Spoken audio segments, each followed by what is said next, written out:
PM ने रोजगार मेले में बांटे 51,000 ज्वाइनिंग लेटर। कहा 9 साल में इनोवेटिव तरीके से हुए बदलाव, तकनीकी से भ्रष्टाचार घटा, सुविधाएं बढ़ी।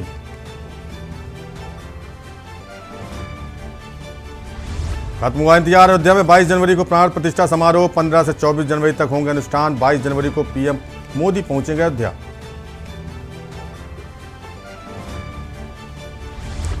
बीबीएमबी से 4,000 करोड़ का एरियर मांगेंगे हिमाचल सीएम। उत्तर क्षेत्रीय परिषद मीटिंग में उठाएंगे मुद्दा। आपदा से हुए नुकसान की भरपाई की भी मांग। दिल्ली में 22 देशों के आर्मी चीफ की कॉन्फ्रेंस। थल सेना प्रमुख बोले, प्रशांत क्षेत्र में कुछ चुनौतियां, हम शांति से समाधान के पक्ष में।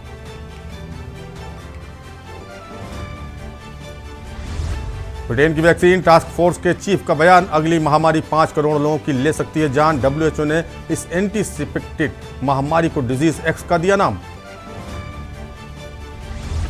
और लखीमपुर खीरी हिंसा का आरोपी आशीष मिश्रा को सुप्रीम कोर्ट से बड़ी राहत। सुप्रीम कोर्ट ने दिल्ली आने की इजाजत दी। बीमार मां की देखभाल करने के लिए मांगी थी इजाजत। आप देख रहे हैं के न्यूज, खबरों का सारथी। नमस्कार, देश की बात में आपका स्वागत है। मैं हूं प्रबुद्ध चौहान। सबसे पहले खबर हरियाणा की। खबर कुरुक्षेत्र से है, जहां एनआईटी में हुआ रोजगार मेले में 218 लोगों को अपॉइंटमेंट लेटर वितरित किए गए। इस अवसर पर केंद्रीय राज्य मंत्री संजीव कुमार बालियान कुरुक्षेत्र पहुंचे।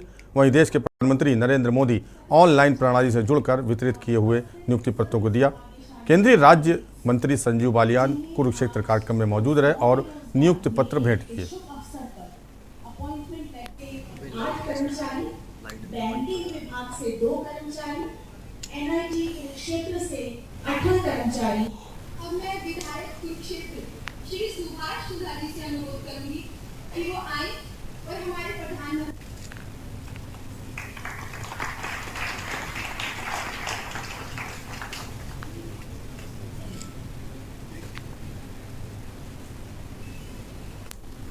मीडिया के प्रतिनिधि केंद्र सरकार ने ज्वाइन किया और मुझे लगता है आपके लिए भी निश्चित रूप से बड़ा हमारे और आप में एक अंतर है। हमें हर 5 साल बाद एग्जाम में जाना पड़ता है। पास भी हो सकते हैं, फेल भी हो सकते हैं। आप आज सरकारी नौकरी में आए हैं, वो भी भारत सरकार की। अब आपकी पूरी जिंदगी भारत सरकार को आपको ही चलाना है, हमको 5 साल के लिए चलाते। हाँ, हम में से भी कुछ लोग, मेरे हरियाणा का वो दौर भी याद है कि नौकरी बिकने की शुरुआत इस देश में से हरियाणा से हुई थी। बहुत पुरानी बातें हैं और मैं लंबा यहाँ रहा तो मुझे अच्छी तरह मालूम है कि नौकरियां कैसे मिलती थी। खबर कुरुक्षेत्र से है। टेम्पो यूनियन ने जुगाड़ मोटरसाइकिल रेहड़ी के खिलाफ कुरुक्षेत्र एसपी को ज्ञापन सौंपा और कड़ी कार्रवाई करने की मांग की। टेम्पो चालक यूनियन के कार्यकर्ताओं ने पत्रकारों से बातचीत करते हुए कहा कि जुगाड़ मोटरसाइकिल रेहड़ी को बंद करने की मांग को लेकर वो पहले भी कुरुक्षेत्र एक्सप्रेस मिले हैं, लेकिन अभी भी रेहड़ी सड़कों पर खुलेआम चल रही हैं, जिनकी वजह से उनको काम करने में परेशानियों का सामना करना पड़ रहा है। उन्होंने कहा कि वो कुरुक्षेत्र प्रशासन ही नहीं बल्कि पूरे हरियाणा प्रशासन से मांग करते हैं कि इनको बंद करवाया जाए ताकि वो अपना काम कर सकें।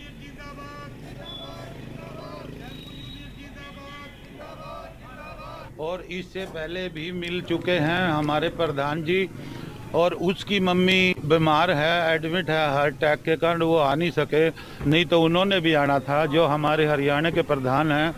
और सर डीसी साहब को हम 4-5 बार इनको विज्ञापन दे चुके हैं। अवैध मोटरसाइकिल रेड़ा के खिलाफ जनाब कोई कार्रवाई नहीं हुई।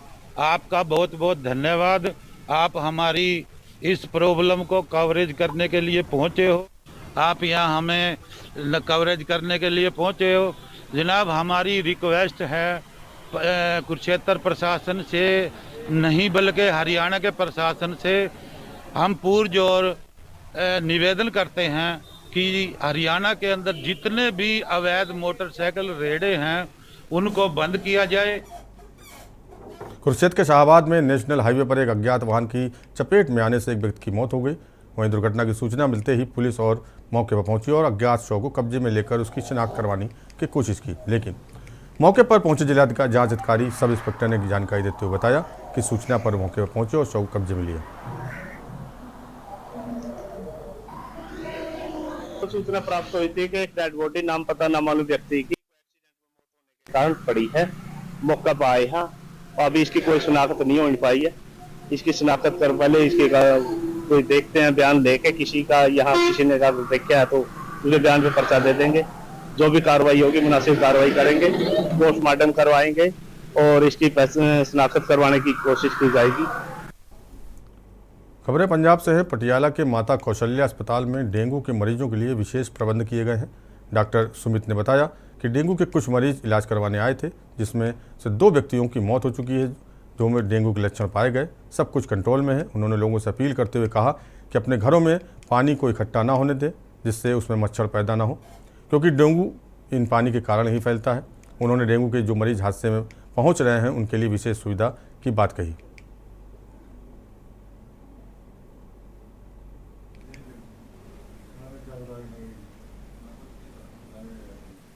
डेंगू ਦੇ ਸਾਡੇ ਜ਼ਿਲ੍ਹੇ ਵਿੱਚ ਪਿਛਲੇ 2.5 ਮਹੀਨੇ 'ਚ 335 ਕੇਸ ਰਿਪੋਰਟ ਹੋਏ ਹਨ। ਹਾਲ ਦੀ ਘੜੀ ਜੋ ਪਿਛਲੇ ਹਫ਼ਤੇ ਦੌਰਾਨ ਕੇਸਿਸ ਆਏ ਨੇ ਉਹ 5 ਤੋਂ 6 ਕੇਸ ਐਵਰੇਜ ਦੇ ਤੌਰ ਤੇ ਰੋਜ਼ਾਨਾ ਆ ਰਹੇ ਹਨ। ਹਾਲਾਂਕਿ ਸਥਿਤੀ ਕੰਟਰੋਲ ਵਿੱਚ ਹੈ, ਕੋਈ ਬਹੁਤ ਵੱਡਾ ਆਊਟਬ੍ਰੇਕ ਜਾਂ ਬਹੁਤ ਜ਼ਿਆਦਾ ਲੋਕ ਦਾਖਲ ਨਹੀਂ ਹਨ। ਸਾਡੇ ਕੋਲ ਇਸ ਸਮੇਂ 35 ਕੇਸ ਐਕਟਿਵ ਹਨ, ਜਿਨ੍ਹਾਂ ਵਿੱਚੋਂ 9 ਕੇਸ ਦਾਖਲ ਹਨ ਸਾਡੇ ਕੋਲ। ਕੁੱਲ ਮਿਲਾ ਕੇ ਹੁਣ ਤੱਕ 3 ਮਰੀਜ਼ਾਂ ਦੇ ਵਿੱਚ ਡੈਥ ਹੋਈ ਹੈ ਤੇ ਉਹਨਾਂ ਵਿੱਚੋਂ ਆਡਿਟ ਕਰਨ ਤੋਂ ਬਾਅਦ 2 ਦੇ ਵਿੱਚ ਕਨਫਰਮ ਹੋਇਆ ਕਿ ਡੇਂਗੂ ਦੇ ਕਾਰਨ ਹੀ ਮੌਤਾਂ ਹੋਈਆਂ ਹਨ। आम आदमी पार्टी द्वारा पुराना राजपुरा में कार्यक्रम का आयोजन किया गया, जिसमें आम आदमी पार्टी के विधायक नीना मित्तल ने पुराना राजपुरा के नगर खेड़ा के नज़दीक एक नए कार्यालय का उद्घाटन किया। कार्यक्रम में युवा नेता राजेश बाबा और गुरबीर सराव को युवाओं की जिम्मेदारी सौंपी गई। विधायकों द्वारा युवा नेता राजेश बाबा को विधायक संयोजक यूथ विंग नियुक्त किया गया।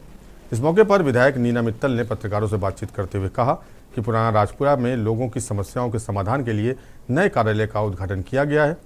उन्होंने कहा कि आम आदमी पार्टी के अभियान आपकी सरकार आपके दरबार अभियान के तहत लोगों की समस्याओं को दूर करने के लिए उद्घाटन किया जा रहा है। आम आदमी पार्टी के विधायक जनता द्वारा चुने गए हैं और जनता का काम कर रहे हैं। ये विपक्षी कांग्रेस और भाजपा के सपने हैं जो कभी पूरे नहीं होंगे। क्योंकि पुराने राजपुरे ਦੇ ਲੋਕ ਆਉਂਦੇ ਸੀ, ਉਹਨਾਂ ਦੀਆਂ ਕੋਈ ਮੁਸ਼ਕਿਲਾਂ ਹੁੰਦੀਆਂ ਸੀਗੀਆਂ, ਕੋਈ ਕੰਮ ਹੁੰਦੇ ਸੀ ਤਾਂ ਉਹਨਾਂ ਨੂੰ ਟਾਊਨ ਜਾਣਾ ਪੈਂਦਾ ਸੀ। ਇਸ ਨੂੰ ਦੇਖਦੇ ਹੋਏ ਅਸੀਂ ਕਿ ਲੋਕਾਂ ਨੂੰ ਦਿੱਕਤਾਂ ਨਾ ਆਉਣ, ਇੱਥੇ ਆਫਿਸ ਖੋਲ੍ਹਣ ਜਾ ਰਹੇ ਹਾਂ ਪੁਰਾਣੇ ਰਾਜਪੁਰੇ ਵਿੱਚ। ਤੇ ਇੱਥੇ ਹਫਤੇ 'ਚ ਇੱਕ ਵਾਰ ਤਾਂ ਮੈਂ ਪੱਕਾ ਬੈਠਿਆ ਕਰੂੰਗੀ, ਹੋ ਸਕਦਾ ਮੈਂ ਵੱਧ ਟਾਈਮ ਵੀ ਦੇਵਾਂ। ਬਾਕੀ ਸਾਡੇ ਆਫਿਸ 'ਚ 9 ਤੋਂ 6 ਵਜੇ ਤੱਕ ਸਾਡੇ 1-2 ਵਲੰਟੀਅਰ ਜਾਂ ਜਿਵੇਂ ਸਾਡੇ ਚਿੰਕੂ ਜੀ ਹੈਗੇ ਨੇ, ਬੋਵਾ ਜੀ ਹੈਗੇ ਨੇ, ਸਾਰੇ ਇੱਥੇ ਬੈਠਣਗੇ। ਸਾਡੇ ਐਮਸੀ ਸਾਹਿਬਾਨ ਜਿਹੜੇ ਕੋਈ ਜਿੰਨਾ ਟਾਈਮ ਦੇ ਸਕਦੇ ਹੋਣਗੇ। ਮਤਲਬ ਸਾਡਾ ਇੱਕੋ ਹੀ ਮਕਸਦ ਹੈ, ਲੋਕਾਂ ਨੂੰ ਪਰੇਸ਼ਾਨ ਨਾ ਹੋਣਾ ਪੜੇ ਪਵੇ। ਆਪ ਦੀ ਸਰਕਾਰ ਆਪਕੇ ਦਰਬਾਰ, ਉਸ ਦੇ ਤਹਿਤ ਅਸੀਂ ਇੱਥੇ ਪੁਰਾਣੇ ਰਾਜਪੁਰੇ ਵਿੱਚ ਆਫਿਸ खोलने जा रहे हैं। खबरें उत्तराखंड के रुड़की से है। सिविल लाइन कोतवाली क्षेत्र में सौलानी पार्क के पास एक युवक और युवती ने आपस में हाथ बांधकर गंग नहर में छलांग लगा दी। दोनों को डूबता देख आसपास के लोगों की भीड़ जमा हो गई, जिसके बाद मोनू जलवीर और जल पुलिस के द्वारा दोनों को बड़ी मुश्किल से गंग नहर से बाहर निकाला गया। दोनों को उपचार के लिए जिस सिविल अस्पताल में भर्ती कराया गया।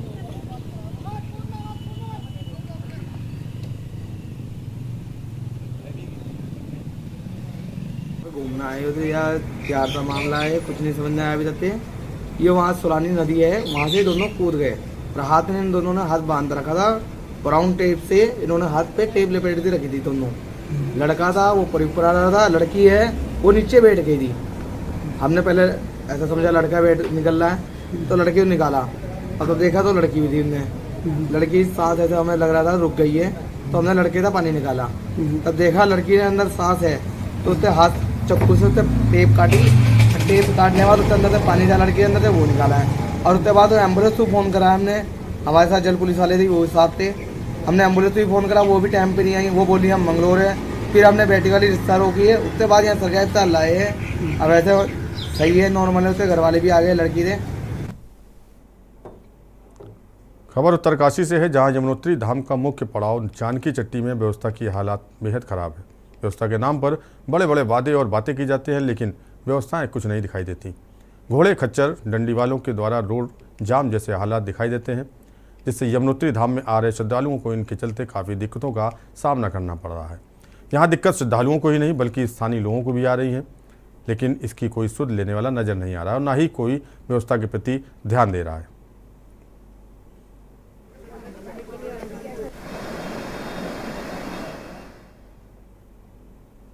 खबर रुद्रपुर से है, जहां पिछले 15 दिनों से लापता युवक की बरामदगी को लेकर भारी संख्या में पूर्व विधायक राजेश शुक्ला के साथ कार्यकर्ताओं व परिजनों ने अपर पुलिस अधीक्षक से मुलाकात की।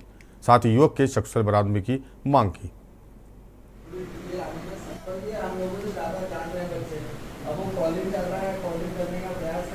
ठीक है, बहुत वरिष्ठ नेता और जो हमारे किसान मोर्चे के अध्यक्ष भी रहे हैं और हम पदों पर पार्टी के लिए काम करते हैं। हमारे इसमें शक्ति केंद्र के शेर सिंह उनके भाई गुलजार सिंह का बेटा हर्षवीर 12 तारीख से 11 तारीख से लापता है। वो घर से निकला और उसके बाद से अब तक लौटा नहीं। सीसीटीवी कैमरे से देखा गया तो रुद्रपुर तक उसको देखा गया, उसके आगे नहीं मिलता। पुलिस लगातार लगी हुई है, लेकिन हम लोगों की चिंता बढ़ती जा रही थी। तो आज इसी संदर्भ में आज एसएसपी साहब को मिलने आए थे। उनके ना होने पर एडिशनल साहब से मुलाकात की और उनसे मांग की है कि जल्दी जल्दी बच्चे को खोजा जाए। और पुलिस ने आश्वासन दिया है कि हम हर एंगल से इसको देख रहे हैं। और चूँकि लड़का वाईफाई यूज़ कर रहा है इसलिए कोई दिक्कत हो रही है, लेकिन हम लोग उसके भी डाटा से इकट्ठे करके जल्दी ही उसको हम बरामद करके आपके सामने लाएंगे। खबर रुड़की से है, जहां 2024 लोकसभा चुनाव नजदीक आते ही राजनीतिक पार्टियों में हलचल शुरू हो गई है। बीजेपी ने हरिद्वार लोकसभा सम्मेलन का आयोजन किया, जिसमें बीजेपी के हरिद्वार लोकसभा विधायक सहित प्रदेश सह प्रभारी रेखा वर्मा, प्रदेश अध्यक्ष सांसद रमेश पोखरियाल निशंक सहित कई पदाधिकारी मौजूद रहे। इस दौरान प्रदेश अध्यक्ष महेंद्र भट्ट ने कहा कि आगामी दिनों में होने वाले लोकसभा निकाय चुनाव को लेकर कार्यक्रमों की संरचना तैयार की जाएगी। साथ ही प्रत्येक बूथ पर पन्ना टोली का गठन होगा। उन्होंने कहा कि हरिद्वार लोकसभा के सांसद विधायकों के साथ बैठक हुई, जिसमें कई विषय आए। वहीं किसानों की समस्या को लेकर भी चर्चा हुई और जानकारी मिली है कि किसानों को मुआवजा देना शुरू हो गया है, उसे और गति दी जाएगी। इसके बाद जल्द मुख्यमंत्री से एक बैठक भी की जाएगी। लोकसभा स्तरीय हमारी बैठक हरिद्वार लोकसभा की बैठक है। मंडल महामंत्री सुपर के कार्यकर्ता हैं। आगामी दिनों के अंदर लोकसभा चुनाव है, नगर पालिका नगर निगमों के चुनाव है, उस जिससे कार्यक्रमों की संरचना हम यहाँ पर बनाने वाले हैं।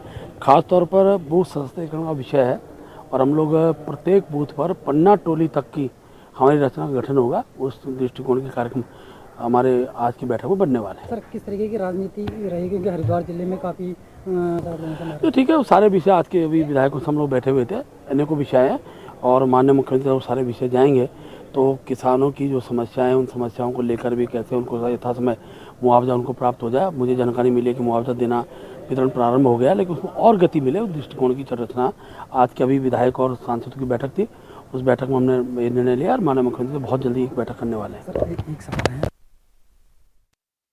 झांसी नगर निगम कार्यालय में प्रदर्शन किया गया। नवनियुक्त सभासदों ने धरना और प्रदर्शन किया और तालाबंदी करके कर्मचारियों को बंधक बना लिया। 15वें वित्त आयोग में 15 करोड़ खर्च न करने का इन्होंने आरोप लगाया।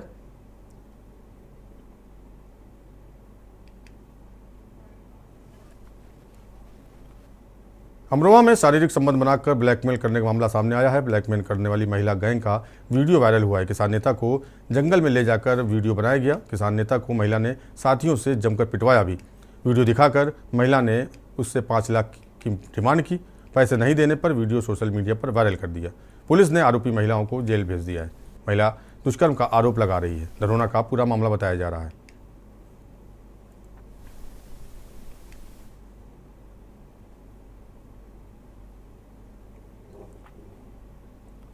कानपुर में सिख युवक की पिटाई के खिलाफ गुस्सा बढ़ता जा रहा है। भाजपा पार्षद पति सौम्य शुक्ला के पति के द्वारा पिटाई से घायल मेडिकल संचालक को लेकर सिख समुदाय में आक्रोश है। अंकित शुक्ला ने युवक को बेरहमी के साथ पीटा था। आरोपी अंकित शुक्ला के खिलाफ कार्रवाई की मांग की जा रही है। गुरुद्वारा गुरु सिंह सभा द्वारा अनशन शुरू कर दिया गया है। वहीं आरोपी गिरफ्तारी और कड़ी सजा की मांग की जा रही है। सिख समाज ने इसको लेकर विरोध प्रदर्शन किया। सिख युवक अनमोल दीप इस समय एम्स में भर्ती है।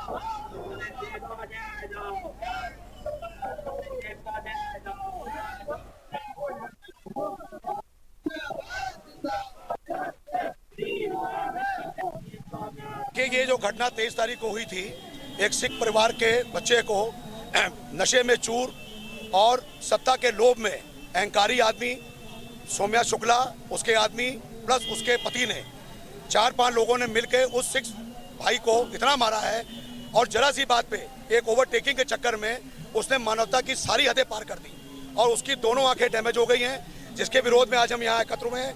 पूरा सिख समाज इकट्ठा है और इसके साथ में हमारे साथ घटना नहीं हुई है, ये पूरी मानवता के साथ घटना हुई है।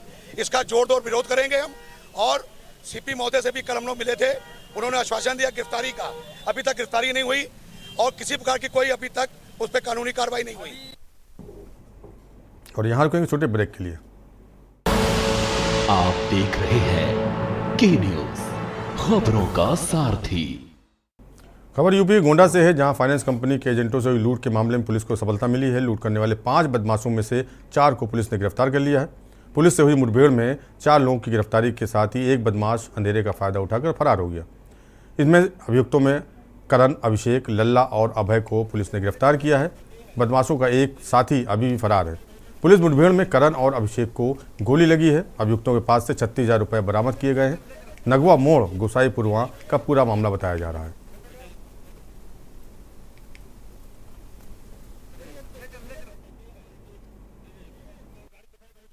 22 सितंबर को दिन में लगभग 1 बजे के करीब ये सूचना प्राप्त हुई थी कि कलेक्शन एजेंट से 1 लाख रुपए की लूट हुई है। उसका बैग लूटा गया जिसमें कि कुछ कागज, मोबाइल फ़ोन, टैबलेट थे। इस सूचना पर तत्काल थाना स्थानीय की पुलिस और एसओजी सर्विलांस की टीम को एक्टिवेट कर घटना के अनावरण और बरामदगी हेतु निर्देशित किया गया था। पुलिस द्वारा विभिन्न एंगल से इस पर कार्रवाई की गई और घटना का मात्र 3 दिन में अनावरण करते हुए 25/26 की रात्रि में उक्त घटना में संलिप्त अभियुक्तों के साथ बाद पुलिस मुठभेड़ 4 अभियुक्तों को गिरफ्तार किया गया है। खबर जालौन से, जहां 13 वर्षीय मासूम बच्ची के साथ रेप की घटना को अंजाम देने वाले होमगार्ड को पुलिस ने पकड़ लिया है। पीड़िता का मेडिकल कराकर पुलिस ने आरोपी होमगार्ड को जेल भी भेज दिया। पुलिस के मुताबिक खाने का सामान देने के बहाने होमगार्ड ने मासूम को अपने घर बुलाया था और उसके साथ रेप किया था। वहीं पीड़िता ने रोते हुए परिजनों को अपनी आपबीती बताई थी। मेडिकल रिपोर्ट में पीड़िता के रेप की वारदात की पुष्टि हुई है। आरोपी होमगार्ड जालौन के खनिज विभाग में तैनात है। दिनांक 23/9/2023 को दिन में एक महिला द्वारा ये सूचना दी गई कि उसकी बच्ची, जिसकी उम्र 13 वर्ष है, उसके साथ एक व्यक्ति ने दुष्कर्म किया है। इस सूचना को तत्काल दर्ज कर पुलिस द्वारा जांच पड़ताल शुरू की गई। काशीराम कॉलोनी का रहने वाला जगजीवन राम इसमें मुख्य अभियुक्त था। उसको तत्काल पुलिस ने गिरफ्तार कर लिया है तथा उसके खिलाफ समुचित धाराओं में अभियोग पंजीकृत करते हुए उसे जेल रवाना कर दिया गया। सर, जिस तरीके से बताया गया होमगार्ड था वो, हाँ, ये खनिज विभाग में होमगार्ड के पद पे ये काम कर रहा था और संबंध में उसके विभाग के उच्च अधिकारियों को भी अवगत करा दिया गया है। जो भी अनुशासन कार्रवाई होगी और दंडात्मक कार्रवाई होगी, इसके विरुद्ध अमल में लाई जाएगी।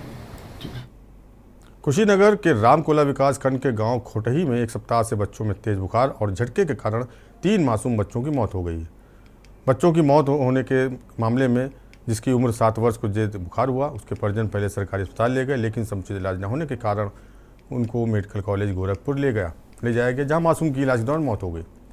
वहीं लक्षिता अबोध 5 माह की महाराजगंज सदर अस्पताल में इलाज के दौरान और हिमांशु पुत्र संदीप 1.5 वर्ष की CSC कप्तानगंज, फिर जिला अस्पताल और प्राइवेट अस्पताल में मौत हो गई।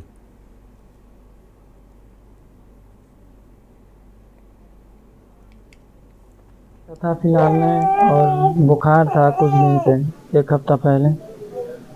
और इधर से कप्तानगंज रमकोला दवा करा रहे थे कुछ दिन से, 2-3 दिन से। उसके बाद से लेके आए, वहाँ से इंजेक्शन लगवा के, पता शनिवार को वहाँ से लेके आए। उसके बाद से फिलहाल में इधर से वही था। उसके बाद से उसको एक बैग थोड़ा झटका टाइप का आया और फिर से यहाँ पे कप्तानगंज लेके गए ब्लॉक पे।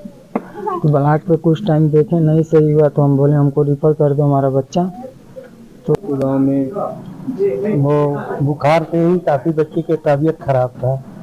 उसे बोतल चढ़ा दिए लोग। बोतल चढ़ाने के बाद मान लीजिए उसकी मस्तिष्क जाम हो गया। जाम होने के बाद मान लीजिए उससे ज़्यादा ही बुखार परेशान रखा। उन्होंने व्यवस्था करने के जितना उनको करना था डॉक्टर ने किए, बच्चे नहीं बचा, बच्चे मर गया। कितने बच्चे थे? 2 बच्चे का है। एक बच्चे को तो मान लीजिए बुखार था, दूसरे बच्चे को मुंह में छाले पड़े थे। छाले की वजह से मान लीजिए उसकी सूजन हुआ। सूजन होने के बाद उसका गला बंद हो गया। खबर अलीगढ़ से है, जहां नाबालिग किशोरी के साथ सामूहिक दुष्कर्म मामले में एक आरोपी को गिरफ्तार कर लिया गया है। शुरुआती जांच के मुताबिक आरोपी पड़ोस का ही रहने वाला युवक है। आरोपी किशोरी को अपने साथ धान के खेत में काम करने ले जाता था। पड़ोसी युवक वो अन्य महिलाओं को भी साथ ले जाता था। इस दौरान पड़ोसी युवक ने अपने 2 दोस्तों के साथ मिलकर तमंचे के बल पर किशोरी के साथ दुष्कर्म किया। पीड़ित परिजनों का आरोप है किशोरी की फ़ोटो भी बनाई गई, फिर वही किशोरी की फ़ोटो वायरल करने की धमकी देकर दुष्कर्म करते रहे और अपने दोस्तों को भी बुलाकर किशोरी से दुष्कर्म कराता रहा। इसके चलते किशोरी 2 माह की गर्भवती हो गई। परिजनों का आरोप है कि उसने किशोरी को धमकी दी थी। किशोरी ने डर के चलते परिजनों को कुछ नहीं बताया। वहीं रविवार को पड़ोसी युवक ने किशोरी को डरा धमकाकर गर्भपात कराने के लिए डॉक्टर के पास ले जाया, तभी मामले खुलासा हुआ।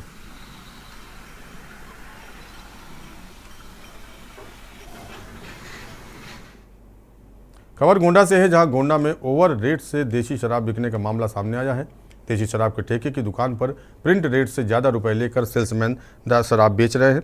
वहीं आबकारी विभाग को कानून कान पता नहीं चल रहा। ग्राहकों ने गंभीर आरोप लगाए हैं। अपने बहन किया तो चचरी रास्ते पर थे, तो वहाँ हम दारू ले गए तो वहाँ पर 55 वाली 60 के दिया था, 60 वाली 55 वाली 60 के दिया था, 70 वाली 75 के, 90 वाली 95 के। जो हम कहा मैंने सब कहूँ भैया मिलते हैं सब। कासगंज के सोरों कोतवाली के गांव नगरिया में गड्ढे में भरे बाढ़ के पानी में डूबकर 2 बालिकाओं की मौत हो गई। बालिकाओं की मौत से गांव में शोक का माहौल है। नगरिया निवासी 12 वर्षीय और 11 वर्षीय सुषमा मंगलवार की नगरिया रेलवे स्टेशन समीप पटरी के किनारे कांसी की घास काटने के लिए गई थी। जब दोनों बच्चियां पटरी के किनारे चल रही थी, तभी पैर फिसल जाने से दोनों गड्ढे में भरे पानी में जा गिरी और डूब गई, जिससे उनकी मौत हो गई।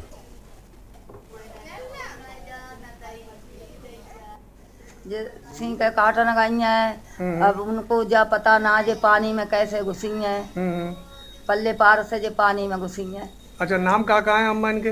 इनको एक को सुषमा, एक को गीता। अच्छा, कितनी उम्र है इनकी? एक की 11 साल की, एक की है 13 साल की। अच्छा, ये जो डूबी है ये कौन सी जगह पर डूबी है, कहाँ पर हुई है घटना? ये सामने ही रहता है सर। खबर बाराबंकी से, जहां पुलिस अधीक्षक दिनेश कुमार सिंह के निर्देश में जिले में चलाए जा रहे अपराधियों के धरपकड़ अभियान के चलते बाराबंकी पुलिस को बड़ी सफलता हाथ लगी। पुलिस ने घरों में नकब लगाकर चोरी की घटनाओं को अंजाम देने वाले 3 शातिर चोरों को गिरफ्तार करते हुए चोरी की घटनाओं का खुलासा किया है।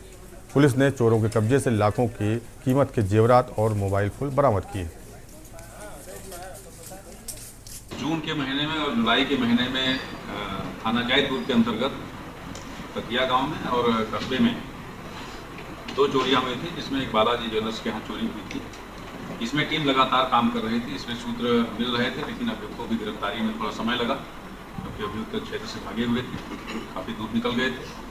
टीमें लगातार इस पर काम कर रही थी और अंत में सफलता मिली, जिसमें 3 अभियुक्त गिरफ्तार हुए, जिसमें 2 गोंडा के रहने वाले हैं और एक इसी जनपद का रहने वाला है।